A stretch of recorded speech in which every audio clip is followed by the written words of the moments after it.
Imagine a camera pulling back over the Atlantic Ocean. The year is 1588. A line of ink traces itself across parchment, stretching from the port of Lisbon, curving south past the Canary Islands, catching the trade winds, and arcing westward across open water toward the Caribbean. Now another line appears. This one begins in Seville, cuts through the Strait of Gibraltar, and pushes deep into the Mediterranean. And then another. Acapulco to Manila, a thin red thread connecting two continents across the largest ocean on the planet, a journey of 10,000 miles with nothing but water, wind, and sky between departure and arrival. Every single one of those lines, every route, every crossing, every treasure fleet and colonial supply chain that held together the dominant empires on Earth depended on one ship.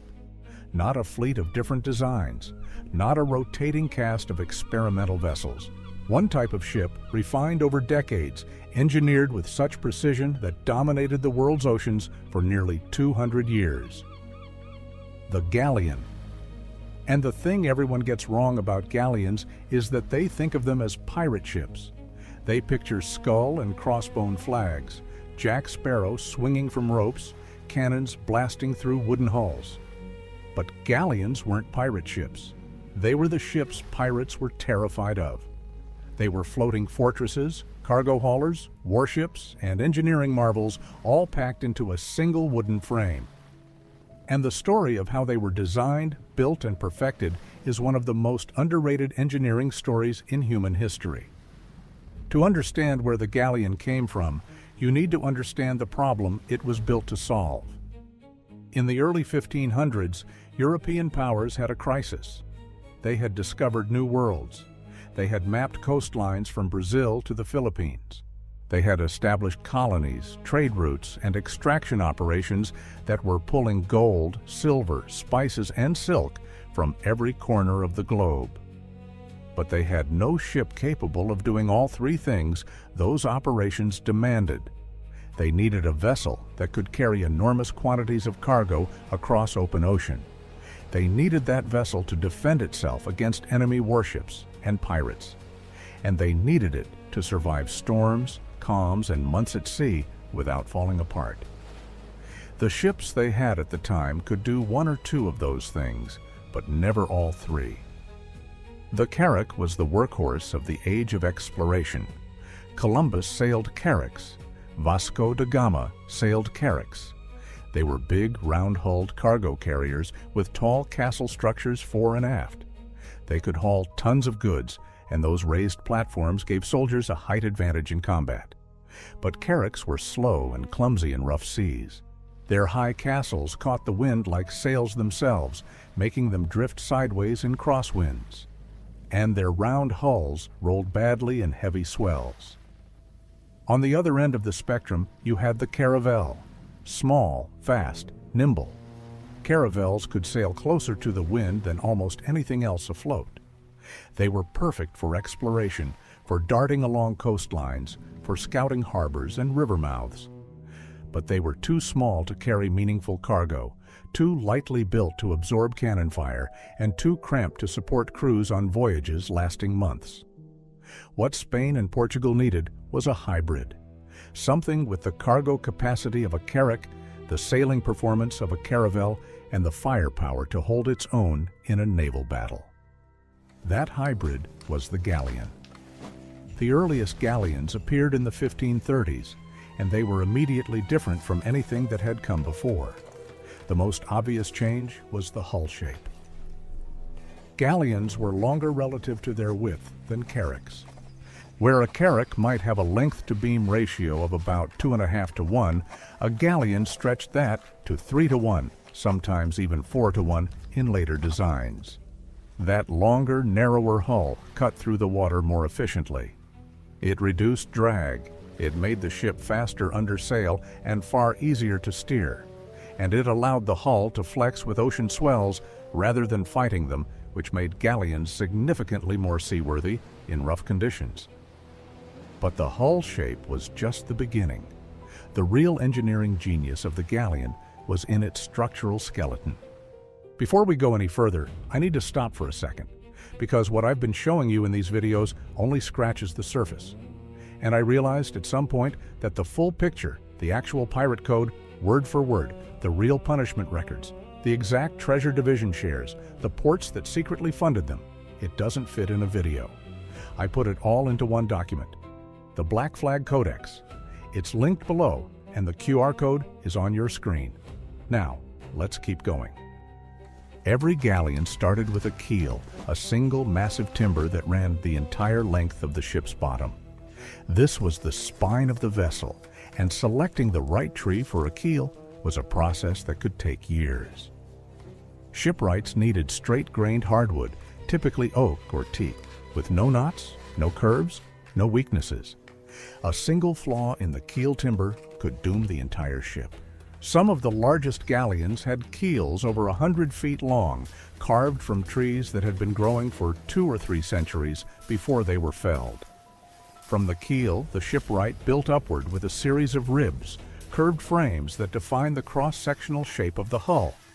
These ribs were spaced roughly 12 to 18 inches apart, each one custom-shaped to give the hull its characteristic profile, wider at the waterline, narrowing below, and tapering inward as it rose to the deck. The ribs weren't single pieces of wood. They were built up from multiple timbers, overlapping and bolted together, because no single tree could provide the complex curves required. The joints were staggered so that no 2 weak points lined up, a principle that modern engineers would recognize as load distribution. Over the ribs went the planking. The hull planks were thick slabs of oak, typically 3 to 4 inches thick on a large galleon, and they were attached to the ribs using a combination of iron bolts and wooden pegs called tree nails. The tree nails were actually preferred in many cases because iron corroded in salt water while wooden pegs swelled when wet, creating tighter joints over time. The seams between planks were caulked with oakum, which was old rope fibers picked apart and soaked in tar, then driven into the gaps with specialized tools. Over the caulking went a layer of pitch or tar to waterproof the entire surface. But water wasn't the only enemy below the waterline. In tropical waters, shipworms were a nightmare. These aren't actually worms at all. They're bivalve mollusks, relatives of clams, that bore into submerged wood and eat it from the inside out. A galleon anchored in Caribbean waters could have its hull riddled with shipworm tunnels within months, turning solid oak planking into something resembling Swiss cheese. The solution was sheathing. Shipwrights covered the underwater portions of the hull with an additional layer of sacrificial planking, sometimes with a gap between the layers filled with animal hair soaked in tar. Later, galleons used lead sheathing, thin sheets of lead nailed over the hull below the waterline, which shipworms couldn't penetrate. The lead also had the benefit of reducing marine growth like barnacles, which slowed the ship. Above the waterline, the galleon's design diverged sharply from its predecessors.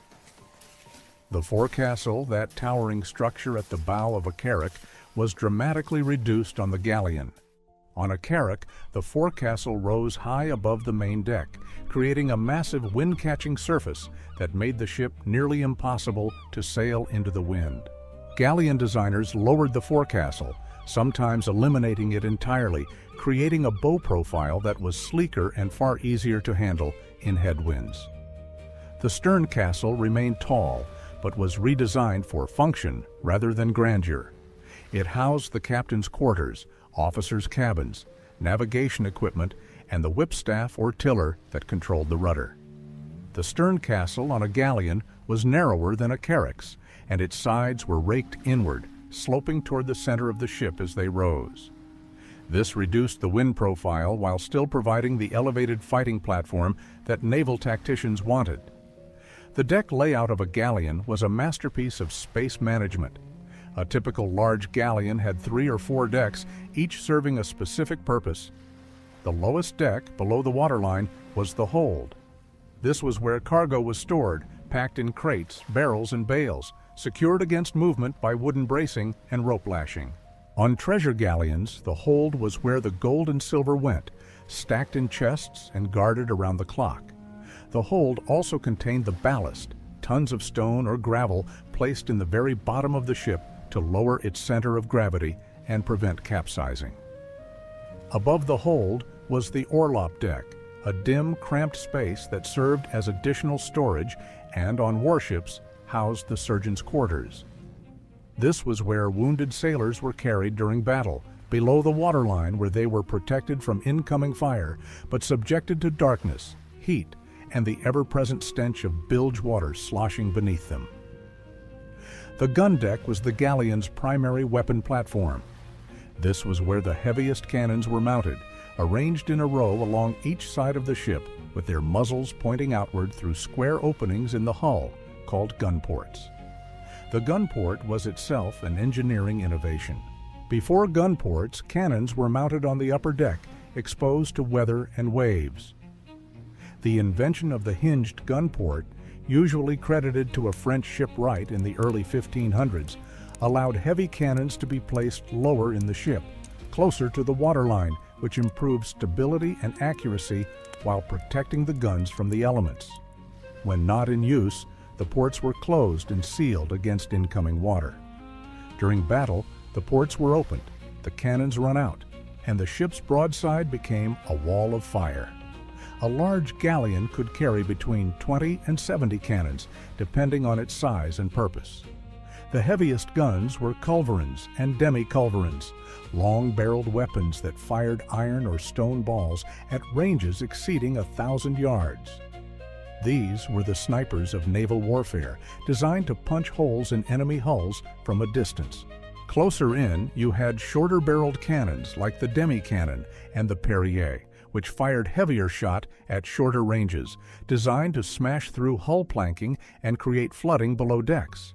And for close-quarters defense, there were swivel guns mounted on the rails, small anti-personnel weapons that fired grape shot or scatter ammunition at enemy boarding parties. The weight of all this armament created engineering challenges that galleon builders had to solve. A single culverin could weigh over 4,000 pounds. Mounting dozens of these weapons on a gun deck, along with their carriages, ammunition, and powder charges, put enormous stress on the ship's structure. The gun deck beams had to be massively reinforced. The hull planking around the gun ports was thickened, and the cannons themselves were secured with heavy rope tackles that allowed them to recoil when fired, but prevented them from rolling freely if the ship heeled over in rough seas. A loose cannon on a heaving gun deck could kill sailors, smash through the hull, and sink the ship from the inside. Above the gun deck was the main deck, the primary working space of the ship. This was where the crew handled sails, worked the capstan to raise the anchor, operated pumps to clear bilge water, and performed the 1,000 daily tasks required to keep a sailing ship operational. The main deck was also where the crew slept, ate, and lived during months-long voyages. On a ship carrying 200 or more men, it was a crowded and unpleasant place to spend 3 to 6 months. But the real marvel of the galleon was above all of that: the rigging. A galleon's rig was a network of masts, yards, sails, and ropes so complex that it took years of training just to learn the names of every component. A typical galleon carried 3 masts, though some of the largest had 4. The foremast stood near the bow, the mainmast rose from the center of the ship, and the mizzenmast was positioned toward the stern. Each mast was not a single pole. The lower section, called the lower mast, was the thickest and strongest. Above that, a topmast was attached using a structure called a top, a platform that also served as a fighting position. On later galleons, a third section called the top gallant mast extended even higher. Each mast carried multiple sails. The lower masts carried square sails, large rectangular sheets of canvas that caught the wind from behind and drove the ship forward. These were the primary propulsion sails, the engines of the ship. The largest of them, the mainsail on the mainmast, could be over 40 feet wide and 30 feet tall, requiring dozens of men hauling on ropes to raise, lower, or adjust it. Above the main course, sail hung the topsail, smaller but crucial for fine-tuning speed. And above that, the topgallant sail, used in lighter winds to squeeze every possible knot of speed from gentle breezes. The mizzenmast was different. Instead of a square sail, it carried a lateen sail, a triangular sheet rigged on a long diagonal yard. The lateen sail was the galleon's secret weapon for maneuverability. While the square sails on the fore and mainmasts drove the ship forward, the lateen on the mizzen allowed the helmsman to adjust the ship's direction, to turn tighter, to balance the forces acting on the hull. Without the lateen, a galleon would have struggled to change course efficiently.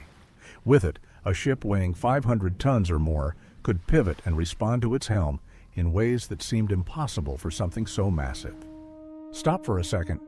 What you just heard about the pirate code is the part that rewrites everything you thought you knew. But it only lands when you see the actual shares, the exact fractions written into the Articles of Agreement, the punishments, the port records, the names of the men who funded them from government offices. It's all in the Black Flag Codex, linked in the description. 5 seconds, grab it now, because what comes next builds directly on it. Link is below. QR code is on your screen. In addition to the mast-mounted sails, galleons carried a sprit sail on a yard extending forward from the bowsprit, a long spar that jutted out over the water at the bow. The sprit sail helped the ship fall off the wind, turning the bow away from the wind direction, which was essential for tacking, the zigzag maneuver sailing ships used to make progress against headwinds. The total sail area on a large galleon could exceed 10,000 square feet. Managing all of that canvas required a small army of specialized sailors.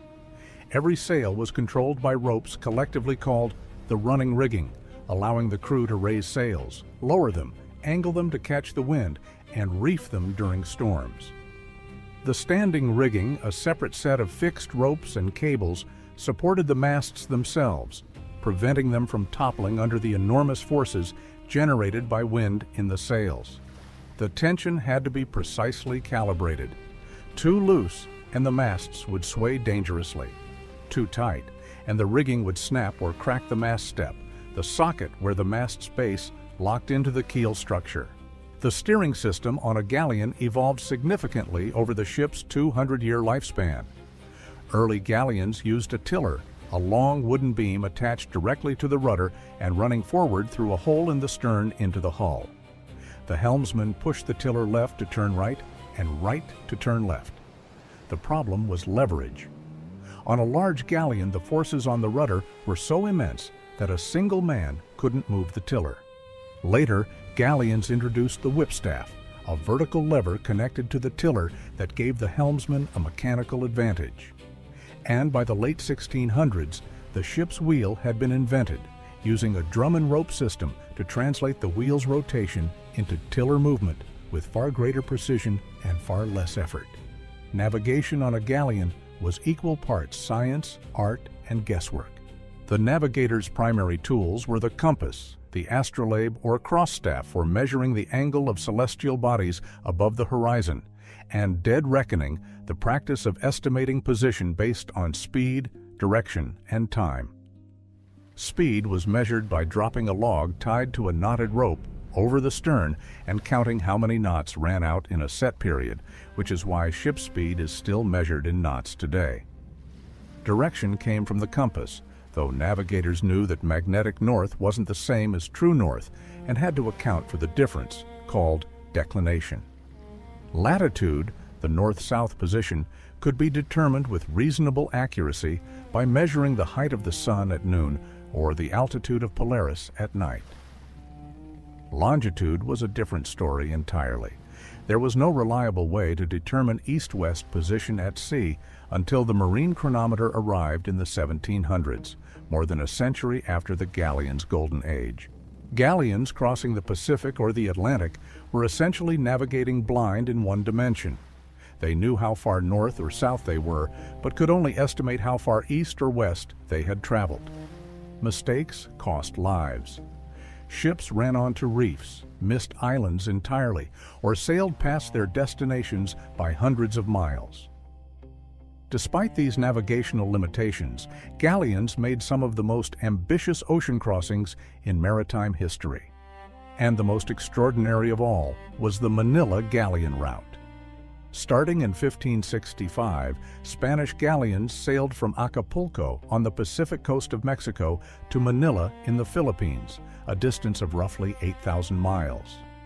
They carried silver from the mines of Mexico and Peru, which was traded in Manila for Chinese silk, porcelain, spices, and other luxury goods. The return voyage was even longer. Because the prevailing winds in the tropics blew from east to west, the galleons couldn't simply sail straight back. Instead, they had to sail north from Manila, climbing up to the latitudes where the westerly winds blew, sometimes reaching as far north as Japan, and then riding those winds east across the entire Pacific to the coast of California before turning south to Acapulco. The return trip could take 6 months or more. The Manila galleon trade continued for 250 years, from 1565 to 1815. It was one of the longest and most profitable trade routes in history, and it was made possible entirely by the galleon's combination of cargo capacity, seaworthiness, and durability. No other ship type of the era could have survived those crossings with any consistency.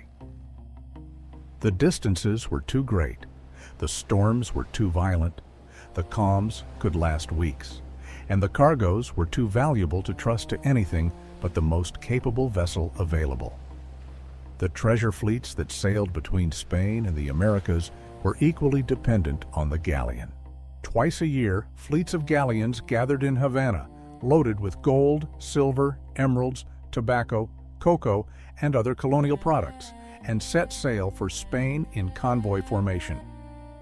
The convoys were escorted by dedicated warship galleons, purpose-built fighting machines that sailed on the flanks and in the rear, watching for pirates and enemy warships. The treasure the fleets carried was staggering. A single large galleon could carry cargo worth millions in modern currency. The entire fleet might represent a significant percentage of the Spanish crown's annual revenue. This is why pirates targeted galleons, not because they were easy prey, but because they were worth the risk. Capturing a treasure galleon was like winning the lottery. The problem was that galleons were designed to fight back. Their gun decks could deliver devastating broadsides. Their crews were trained for combat. Their reinforced hulls could absorb punishment that would sink lesser ships. Most pirates preferred smaller, less well-defended merchants rather than tangle with a galleon. The ones who did, men like Francis Drake and Thomas Cavendish, became legends precisely because the feat was so dangerous.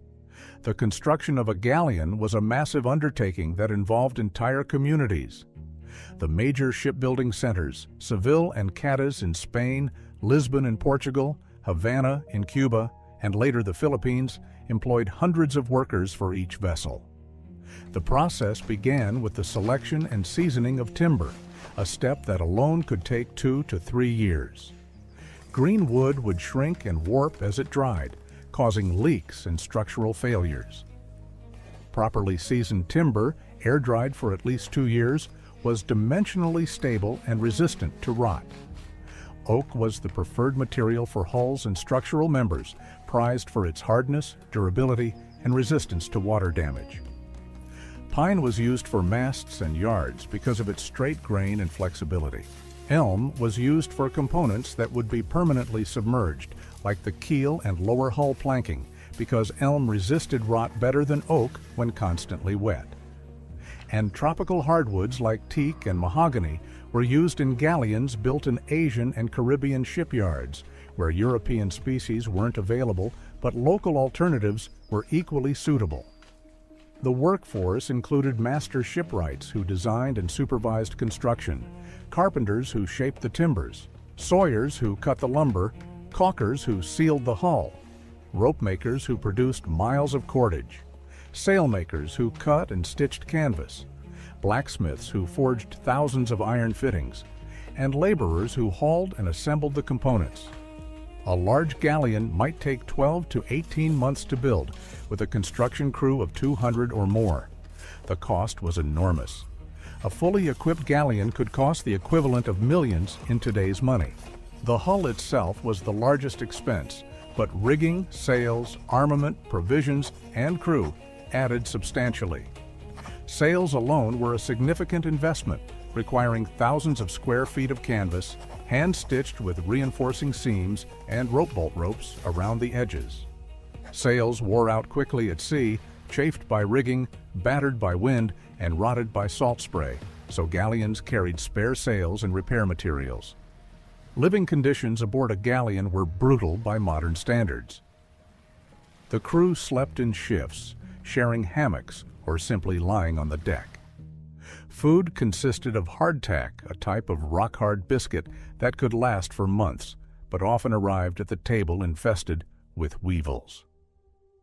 Salt beef and salt pork were the primary protein sources, preserved in barrels of brine that sometimes failed, leaving the meat rancid and crawling with maggots.